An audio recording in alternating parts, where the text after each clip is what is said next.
ఈశ్వరుడు ఉన్నాడు అని నమ్మకం కలగడం కదండి.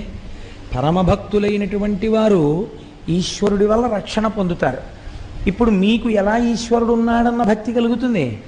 ఈశ్వరుడు ఉన్నాడు అన్నటువంటి విషయం తేటతెల్లం కావాలంటే భక్తుల యొక్క భక్తియే సాధనము.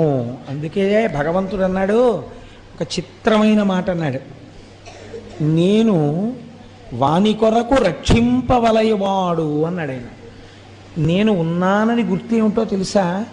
ఎవరు భక్తిగా ఉన్నాడో వాడిని నేను రక్షించాలి. వాడే రక్షణ పొందకపోతే కొన్ని వేల మందిలో ఆ నమ్మకం పోతుంది. ఏమంటే ఆయనకే రక్షణ లేదు కదా, ఇంకా మనకేం రక్షణ అని. అయితే మీరు ఒక్క విషయం జాగ్రత్తగా తీసుకోవాలి. రక్షణ అంటే అది ఒక స్థాయికి వెళ్ళిన తర్వాత జ్ఞానం అయిపోతుంది. ఇప్పుడు ఈ జ్ఞానము స్థాయిలోకి భక్తుడు వెళ్ళిపోయిన తర్వాత మీకు ఆయన